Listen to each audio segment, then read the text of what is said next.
ایران کے قطر میں امریکی ایئر بیس پر حملے کے بعد ایران اسرائیل جنگ بندی ہو گئی۔ ایران اور اسرائیل نے سیز فائر پر عمل درآمد کا آغاز کر دیا۔ صدر ٹرمپ کی بھی تصدیق، کہتے ہیں جنگ بندی کا آغاز ہو گیا، اب کوئی فریق اس کی خلاف ورزی نہ کرے۔ صدر ٹرمپ نے ایک اور جنگ رکوا دی۔ جنگ بندی کا کریڈٹ ایرانی جوہری تنصیبات پر حملے کو دے دیا۔ صدر ٹرمپ کا کہنا ہے کہ درست حملے نے تمام لوگوں کو ڈیل کے لیے مل بیٹھنے پر مجبور کیا۔ B-2 جہازوں کے پائلٹس کی جرأت مندی اور آپریشن سے وابستہ افراد کے بغیر یہ ممکن نہیں تھا۔ صدر ٹرمپ نے صبح 3 بجے سوشل میڈیا پر پیغام میں اعلان کیا تھا کہ اگلے 12 گھنٹے میں جنگ کو ختم سمجھا جائے گا۔ صدر ٹرمپ نے دعویٰ کیا تھا کہ ایران اور اسرائیل نے جنگ بندی کے لیے ان سے رابطہ کیا تھا۔ دونوں نے کہا امن چاہتے ہیں۔ اگلے 24 گھنٹے میں 12 روزہ جنگ ختم ہو جائے گی۔ وہ دونوں ممالک کو امن کی جانب آنے پر مبارکباد پیش کرتے ہیں۔ صدر ٹرمپ نے کہا کہ یہ جنگ کئی سال تک چل سکتی تھی، مشرق وسطیٰ کو تباہ و برباد کر سکتی تھی، لیکن ایسا نہیں ہوا۔ دنیا اور مشرق وسطیٰ جنگ کے اصل فاتح ہیں۔ سینئر ایرانی عہدیدار کا کہنا ہے کہ قطر کی ثالثی پر جنگ بندی پر رضامند ہوئے۔ پاکستانی وقت کے مطابق ایران نے صبح 9 بجے سے جنگ بندی پر عمل درآمد شروع کیا۔ جنگ بندی اعلان کے بعد ایران میں شہری جشن مناتے ہوئے سڑکوں پر نکل آئے اور خوشی کا اظہار کیا۔ ایرانی وزیر خارجہ عباس عراقچی کہتے ہیں صبح 4 بجے کے بعد ایرانی افواج نے اسرائیل پر حملے نہیں کیے۔ اسرائیل نے جارحیت روک دی تو اس کے بعد ہمارا جوابی کارروائی کا کوئی ارادہ نہیں۔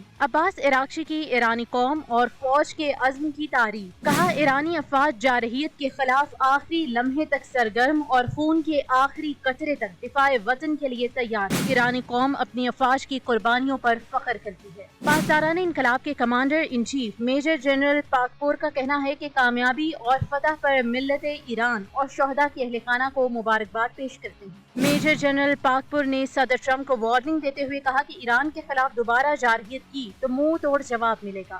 دوسری جانب میڈیا رپورٹس کے مطابق اسرائیل نے بھی جنگ بندی پر عمل درآمد کا آغاز کر دیا ہے، جبکہ اسرائیلی فضائی حدود بھی ایران کے قطر میں امریکی ایئر بیس پر حملے کے بعد ایران اسرائیل جنگ بندی ہو گئی۔ ایران اور اسرائیل نے سیز فائر پر عمل درآمد کا آغاز کر دیا۔ صدر ٹرمپ کی بھی تصدیق، کہتے ہیں جنگ بندی کا آغاز ہو گیا، اب کوئی فریق اس کی خلاف ورزی نہ کرے۔ صدر ٹرمپ نے ایک اور جنگ رکوا دی۔ جنگ بندی کا کریڈٹ ایرانی جوہری تنصیبات پر حملے کو دے دیا۔ صدر ٹرمپ کا کہنا ہے کہ درست حملے نے تمام لوگوں کو ڈیل کے لیے مل بیٹھنے پر مجبور کیا۔ B-2 جہازوں کے پائلٹس کی جرأت مندی اور آپریشن سے وابستہ افراد کے بغیر یہ ممکن نہیں تھا۔ صدر ٹرمپ نے صبح 3 بجے سوشل میڈیا پر پیغام میں اعلان کیا تھا کہ اگلے 12 گھنٹے میں جنگ کو ختم سمجھا جائے گا۔ صدر ٹرمپ نے دعویٰ کیا تھا کہ ایران اور اسرائیل نے جنگ بندی کے لیے ان سے رابطہ کیا تھا۔ دونوں نے کہا امن چاہتے ہیں۔ اگلے 24 گھنٹے میں 12 روزہ جنگ ختم ہو جائے گی۔ وہ دونوں ممالک کو امن کی جانب آنے پر مبارکباد پیش کرتے ہیں۔ صدر ٹرمپ نے کہا کہ یہ جنگ کئی سال تک چل سکتی تھی، مشرق وسطیٰ کو تباہ و برباد کر سکتی تھی، لیکن ایسا نہیں ہوا۔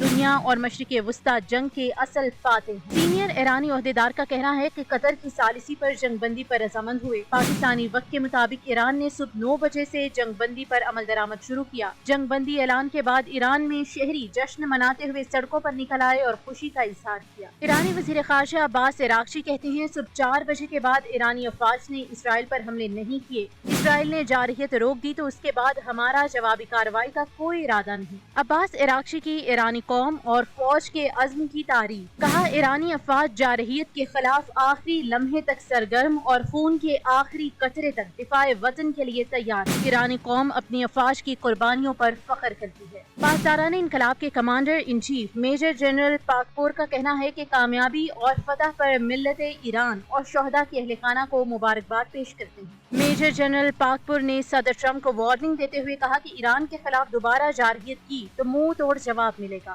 دوسری جانب میڈیا رپورٹس کے مطابق اسرائیل نے بھی جنگ بندی پر عمل درآمد کا آغاز کر دیا ہے، جبکہ اسرائیلی فضائی حدود بھی